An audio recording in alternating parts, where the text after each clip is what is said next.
Bismillahirrahmanirrahim. Assalamualaikum warahmatullahi wabarakatuh.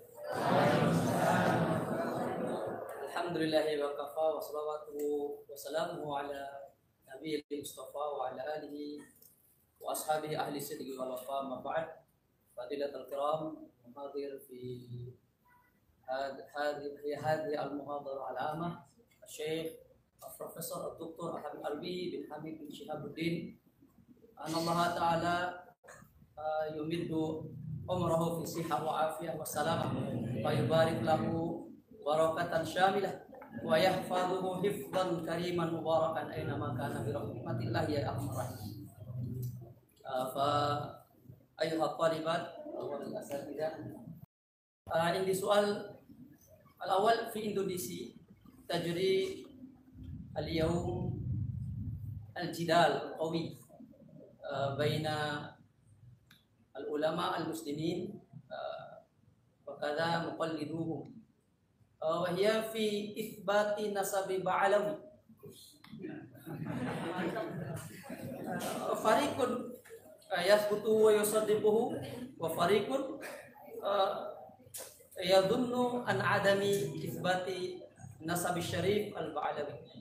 As-su'al na'rifu anna likulli hizbin ladaihim farihin annahum yadhunnu anna ra'yahum haq, lakin al-muhim lana kaifa al-mawqif, famal mawqif lana yajibu an nattakhidah likai la yakunu al-jidal mukhasamah bainal muslimin. Hadha al-awwal. Wa thani, ra'ayna al-an anna al-alim kana marji'an fi alam al-islami al-habib Sayyid al-Habib Ali al-Jufri. Laqad sami'tu wa ra'aytu fi Google fi muhadarah fil Misr hinama su'ila an jihad li jami'il muslimin di ikhwanihim fi Palestin, thumma ajaba annahu habl ay ahmaq wa nadhunnu wa nataqidu wa ana a'taqid anna ra'yuhu khata, lakin lana khidmah wa lana ta'zim lil ulama lil alim li'anna al alim laysa kana nabiyyan. Lakin an tafaddal ya Syekh an tursiha lana kaifa nakun musliman sahihan, kaifa naqifu ala hadha alladhi jara baina ladai ulama'ina. La nuqallid ala al-alim idza kana kitab wa sunnah aw kana yusabbibu al-firaq bainal muslimin, walakin kaifa nakun muridan talamidan muhibban lil alim idza kana mukhti'an. Hadha su'ali hal fahim ya Syekh Ikhwan. Baik, syukran wa jazakumullah. Assalamualaikum warahmatullahi wabarakatuh.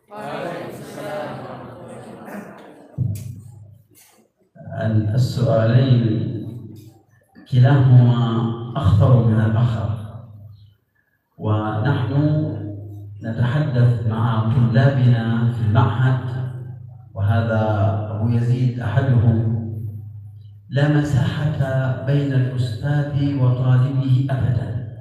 الطالب في المعهد عندي لا يمضي شهرا إلا وأنا أضمه وأحتضنه، لأنني أعتبر ذاك الولد وذاك الطالب ابني. أما الطالبات فتحتضنهن زوجتي وليس أنا.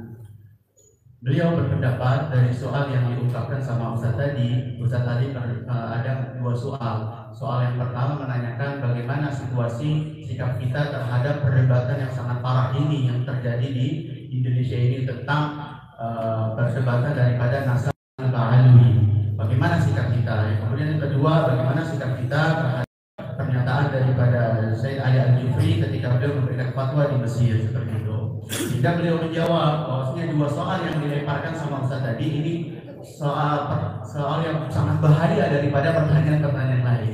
Tetapi beliau ini orangnya terbuka. Bahkan di pesantren beliau itu dengan santri itu sangat terbuka sama santrinya. Setiap bulan beliau itu dengan bahasa itu saling mencintai para santrinya, sehingga santrinya pun juga sulit untuk berlepas sama beliau. Jadi memang santrinya itu sering terbuka, sering bertanya dan lain-lain.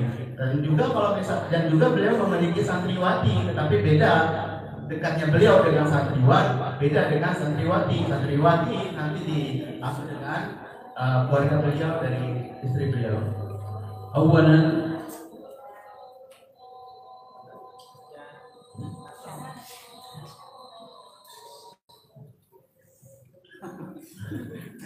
أولا نحن لا نؤمن بتقديس العالم وتعظيمه والنظرة إليه كأنه رجل معصوم. Pertama, kita ini juga nggak usah mempercayai daripada kesucian daripada tokoh agama, bahwasanya tokoh agama tersebut adalah maksum, terjaga daripada kesalahan apapun. Kita nggak percaya dengan itu.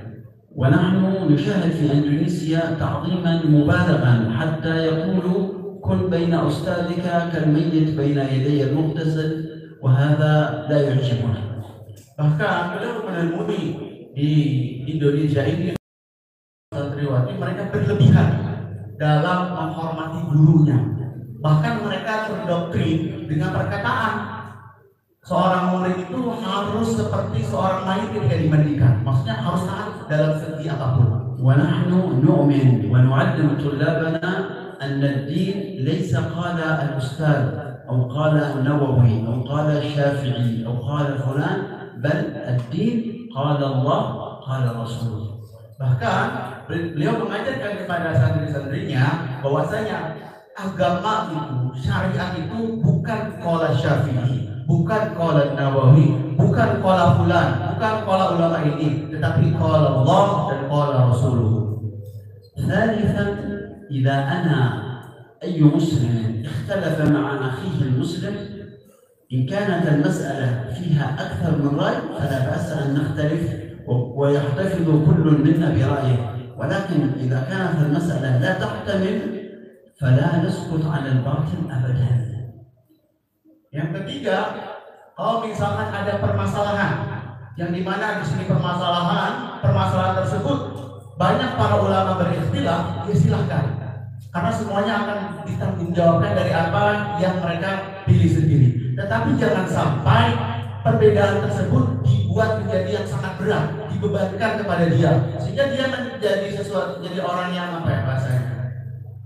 وما قاله السيد علي الجفري أن الجهاد هبل وأنه أين المجاهدون أو كيف يكون الجهاد، هذا كلام اعتبره العقلاء في العالم ومنهم السادة بن علوي.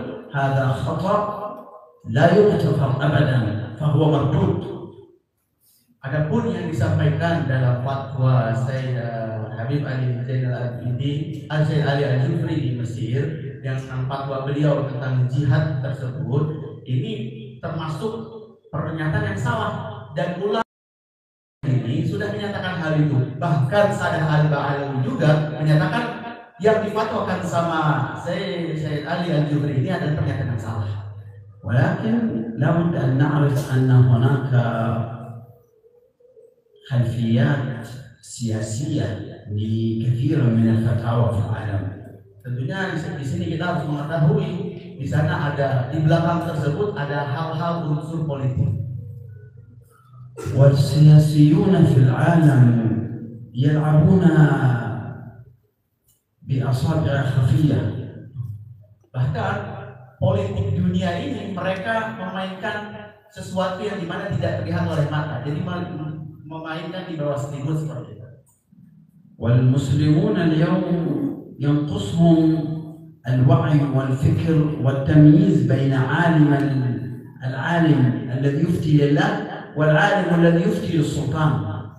Bahkan orang Islam sekarang ini lemah bahkan tidak bisa membedakan mana seorang ulama yang berfatwa karena Allah, mana fatwa ulama yang berfatwa karena sultan, karena kepemerintahan. أحيانا تطلب الدول والحكومات يعني من العلماء أن يوظفوا فكرة معينة لصالح جانب سياسي بذاته. Terkadang kepemerintahan meminta dari seorang alim untuk memberikan fatwa yang dimana fatwa tersebut untuk memperbagus sistem kepemerintahan mereka. في إندونيسيا الناس تحترم العلماء ويتأدبون معهم. Di Indonesia masyarakat sangat menghormati daripada para ulama. ويحترمون ذرية الرسول صلى الله عليه وسلم كثيرا. Dan mereka juga sangat cinta kepada zuriat keturunan Rasulullah Sallallahu Alaihi Wasallam. أنا أسأل الحاضرين جميعا لماذا تشاهد أنت جدك وجدتك إذا ذكر الحبايب قد يبكي، قد يرتعد، قد يقف إجلالا؟ لماذا أنت لا تحترمهم مثل جدك؟ Sekarang kalian harus bertanya, kalau misalkan ada anak kalian, kakek-kakek kita semua atau keluarga-keluarga kita, anak-anak kita tentunya, ketika ada seorang habaib, seorang keturunan Rasulullah, mereka menghormati dengan berdiri, kemudian menciumi, kemudian mentajimkan dengan penuh tinggi. Kenapa mereka tidak menghormati kalian seperti itu? Bahkan kalian itu keluarganya, kenapa mereka menghormati berlebihan kepada orang lain, tidak menghormati berlebihan kepada orang tuanya? أجدادكم وجداتكم رأوا من الحبايب عبادة، علما، أخلاقا، كرما، خدمة. من أجل هذا كبر الحبايب في أعينهم كثيرا كثيرا كثيرا، تحترموهم. Karena kakek-kakek kalian semua, mereka itu adalah orang yang sangat gemar ibadah. Mereka adalah orang yang memiliki hati yang bersih. Sehingga ketika mereka melihat dari para habaib, mereka menghormatinya. Mereka menilai sesuatu kebanggaan bagi mereka. نحن نعلم طلابنا في المعهد وفي المساجد وفي الجامعات أن أي إنسان في الدنيا يحب المدير، أنا أي أستاذة أي أستاذ يرى أنه من حقه أن تقبل يده، يجب أن تقطع تلك اليد. يد تحب أن تقبل يجب أن تقطع، لأننا ننفي عن أنفسنا شهود الذات. هذا المدير في هذه الجامعة خادم، أنا مدير المعهد، أنا خادم. إذا قلت لا أنا المدير، يأكل يحمل نعلي، يعطيني الطعام الجميل، يعطيني المكان الجميل، إذا أنا متكبر، والكبر نهى الإسلام عنه. Bahkan beliau itu juga di kantor beliau mengajarkan kepada saya serta santri-santrinya, begitu juga mungkin ustaz-ustaz yang di sini, itu kalau misalkan ada seorang murid itu tidak harus setiap ada tangan diciumi, tetapi beliau mengajarkan sesuatu yang dimana tidak orang itu selalu pikirannya buntu dikarenakan dia itu berlebihan daripada menghormati. مسألة النسب هذه التي تجري مع الشيخ عماد الدين حفظه الله ورعاه، أنا كنت في جاوة الوسطى وتمنيت أن ألتقي به ليس لنتعارك أو نتشاجر، بل لنتقارب ونتعانق. Adapun masalah nasab yang dikemukakan oleh Imaduddin, ini permasalahan yang bukan kita ini berpecah belah, bukan masalah yang kita ini capek berkewakilan, tapi dengan masalah ini kita upayakan semua golongan ini bisa bersatu. أحيانا يا أخوان مسائل العلم لا تقاس بالسوية. Bahkan suatu ilmu itu tidak bisa didapatkan dengan kelemahan. عندنا علم الحديث السند في الحلال والحرام نتشدد فيه. Bahkan di dalam ilmu hadis juga ada satu sanad yang dimana kita ini harus syadid di dalam sanad tersebut. لكن إذا عندنا سند في رواية تاريخية لا بأس أن نتساهل فيها. Tapi kalau misalkan sanad tersebut daripada sejarah dalam ilmu tarikh, itu boleh kita ini tasahul atau apa bahasa tasahul. فالسيد عبيد الله ابن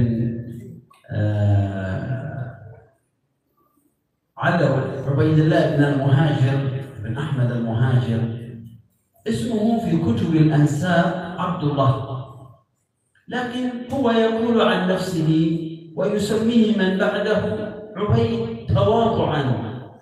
موجودة الكتب التي تذكر اسمه عبد الله، لكن بعض المشايخ حفظهم الله يريد بالاسم ويريد من ذكره في زمنه. يعني أنا الآن من يعرفني، لكن ربما بعد أن أموت ب100 سنة 200 سنة تصبح كتبي منتشرة، لكن في زمني الآن وأنا معاصر كثير حتى من أبناء حضرموت لا يعرفني. فهذه هي الفكرة. Adapun permasalahan daripada nasab daripada Alwi bin Ahmad bin Isa al-Muhajir, beliau memiliki anak namanya Abdullah. Di sana memang dikatakan Ubaidillah, itu bentuk daripada ketawaduan beliau, karena memang nggak semua daripada hal tersebut termaktub dalam kitab. Mungkin saja dalam suatu zaman itu memang dikenal di zamannya, cuma tidak termaktub di dalam kitab-kitab. Sehingga nama Ubaidillah itu adalah memang bentuk ketawaduan daripada orang yang bernama Abdullah, anak dari Alwi, anak daripada Isa bin al-Muhajir. وموجود قبره معروف وتاريخ وفاته وولادته معروف. فأنا لا أدري أسبابا إلا أن كانت هناك أصابع خفية تلعب لكي يتشاجر المسلمون فيما بينهم. Padahal bukti sejarahnya ada, kuburannya, bahkan tarikh wafatnya ada, tahun kelahirannya juga ada. Ini ada aja orang-orang yang selalu main di bawah ini, yang selalu mengubah daripada data sejarah. كانت سياسة بريطانيا أيام الاحتلال تقول فرق تسود، ونحن اليوم استطاع الكافر أن يجعل المسلم يضرب المسلم. علينا أن نجتمع لا نتفرق. Dulu orang-orang ketika zaman penjajahan, orang-orang Britania itu memiliki kaidah, pecahkan kamu akan jadi pemimpin. Maka dari itu kita ini muslim sekarang terpecah belah. Tugas kita adalah menyatukan. أنتم تعرفون اليوم أن اليهود في فلسطين يقاتلون الفلسطينيين ويقتلونهم، لكن هناك من المسلمين الذين ليسوا مجاهدين يقولون يجوز قتل ذاك لأن هذا شيعي أو وهابي أو كذا. هذا الكلام لا يجوز. نحن مسلمون جميعا بغض النظر عن الفكرة أو عن المنهج. Boleh saja kita mengatakan untuk membunuh orang-orang Yahudi yang membunuh daripada orang-orang yang Muslim yang berjihad kepada di negara Palestina tersebut, yang mereka membantai daripada orang-orang Israel. Tetapi salah kalau misalkan ada orang yang bilang bunuh orang ini gara-gara Syiah, bunuh orang ini gara-gara Wahabi, bunuh orang ini gara-gara berbeda pemahaman sama kita. Nah, ini permasalahannya yang perlu kita rapihkan, karena kita ini semuanya Muslim yang harus bersatu. الكافر يقتل من يقول لا إله إلا الله لا يفرط لا يسأل عن مذهبه. Bahkan mereka orang-orang kafir itu membunuh tidak melihat daripada kelompoknya. ونحن نتشاجر لأن هذا يعني مذهبه مختلف عن هذا، فهذا من قلة الوعي. Tapi kita sebaliknya, kita ini berpecah belah, bahkan saling membunuh gara-gara mereka berbeda dengan kita. Ini termasuk daripada kurangnya ilmu dan kurangnya kesadaran kita terhadap. فنحن بحاجة أن تجتمع الكلمة على علم. تعال تكلم تفضل ائتني بحجتك واسمع حجتنا. Maka dari itu tugas kita apa? Menyatukan daripada berbagai kelompok dengan ilmu, dengan diskusi, dengan hal-hal yang lain. ونحن نتكلم بشجاعة أن المسلم اليوم من الحبايب ومن غير الحبايب لم يعد متمسكا بدينه مثل الأول. Bahkan beliau juga menyatakan orang-orang sekarang dalam habaib atau dari kalangan ulama yang lain itu mereka juga semuanya tidak memegang agama secara utuh seperti orang-orang yang terdahulu. لكن كان المسلمون بكل أطيافهم يتعايشون مع بعض ويحب بعضهم بعضا ولا يتكبر أحدهم على الآخر. Bahkan orang-orang ulama terdahulu mereka hidup saling menghargai, saling menghormati, tidak saling menyombongkan dengan yang lainnya.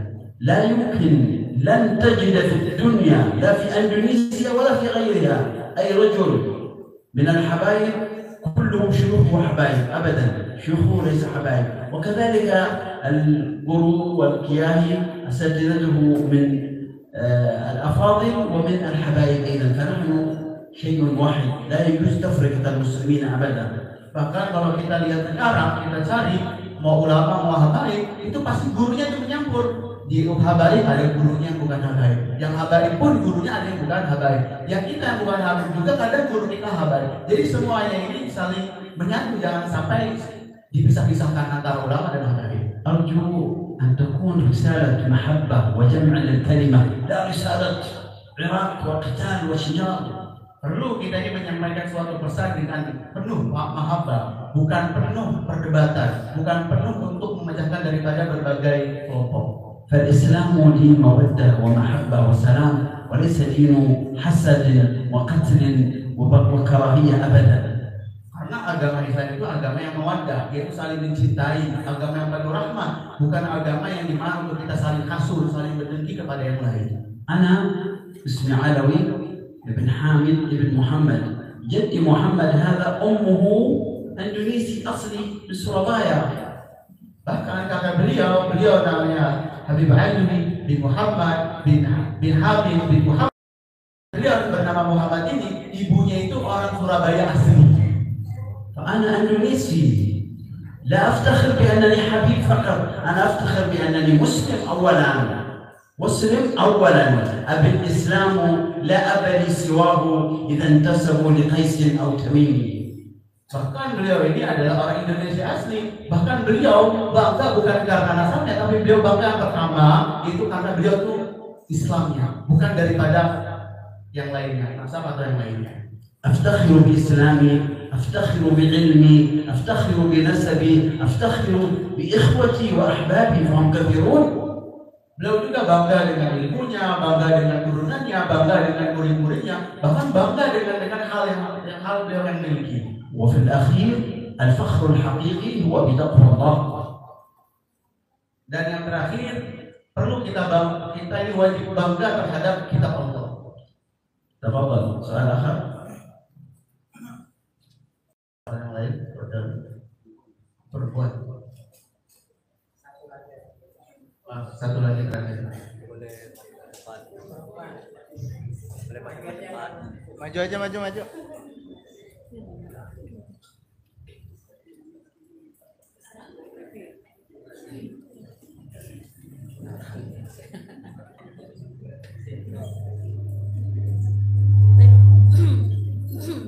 Mungkin di mikrofon dan soal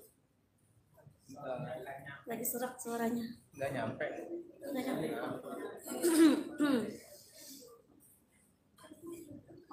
Nggak ibunya ke depan aja. Oh iya. Ini istri saya.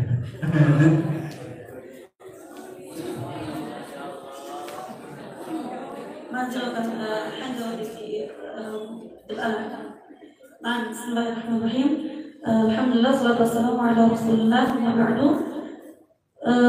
فتشرفنا يا شيخ بحضوركم ونشكركم على المعرفات الكثيرة التي ألقيتنا إياها. فتكلمنا آنفا عن مستقبل التعليم الديني في العالم الإسلامي. فلي سؤالان، لكن السؤال الأول نفس السؤال كالأستاذ الإسماعيل قبل قليل، ولكن يختلف قليلا. فالسؤال الأول، فنعرف أن في إندونيسيا نحن لدينا الفرق الكثيرة مختلفة.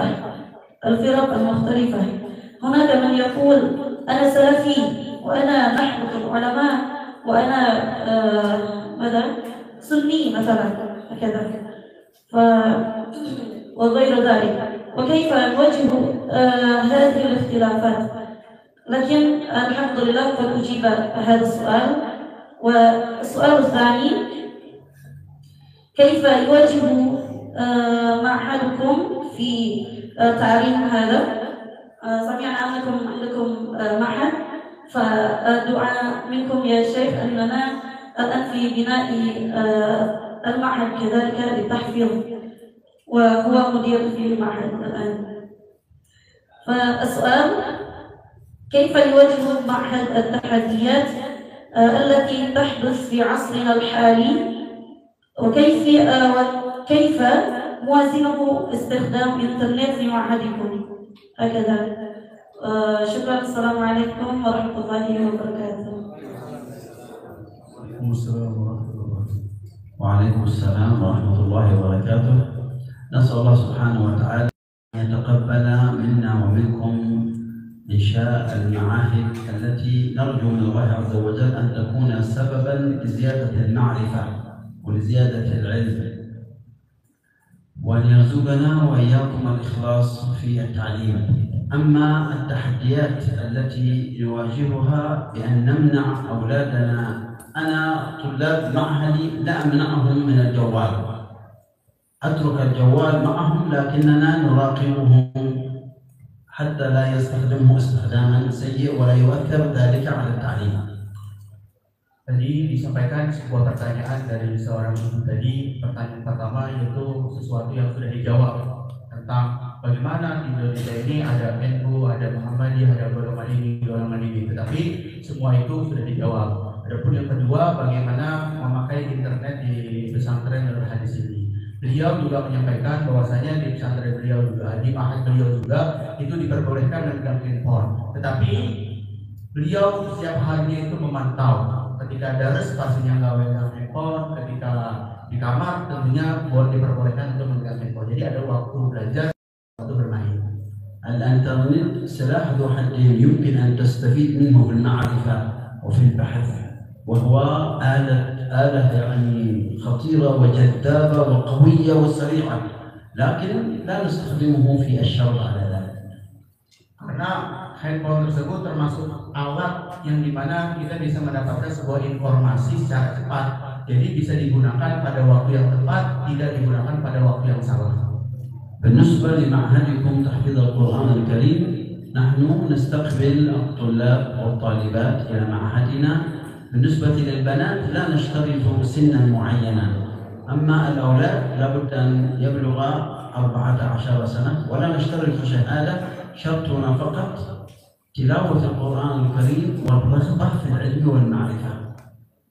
Beliau juga tadi dari sisi pertanyaan dari Ma'had Tahfiz beliau juga menunggu dari santri-santri pesantren Tahfidzul Quran ke pesantren beliau, dan pesantren beliau juga menerima dari santriwan maupun santriwati, dan santriwati itu tidak dikhususkan umurnya, tapi kalau santriwan yang laki-laki dikhususkan umurnya itu berumur 14 tahun, dan semuanya itu tidak disyaratkan memiliki syahadah, ijazah SMA nggak ada. Syaratnya yang pertama yaitu pandai membaca tilawatul Quran, dan yang kedua dia ini memiliki kemauan untuk menuntut ilmu. Soal saya.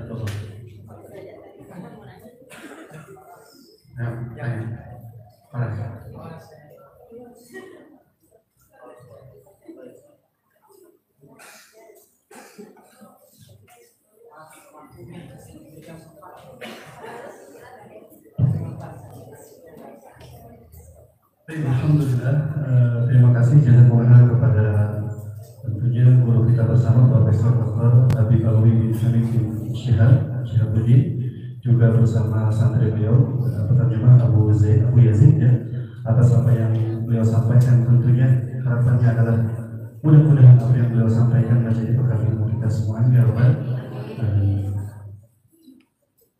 Juga kita telah selesai daripada sesi tasawuran ataupun tanya jawab. Selanjutnya adalah al-barnamij alladzi ba'da, yaitu tanda tangan MOU antara kedua belah pihak. Kemudian nanti ada pemberian cenderamata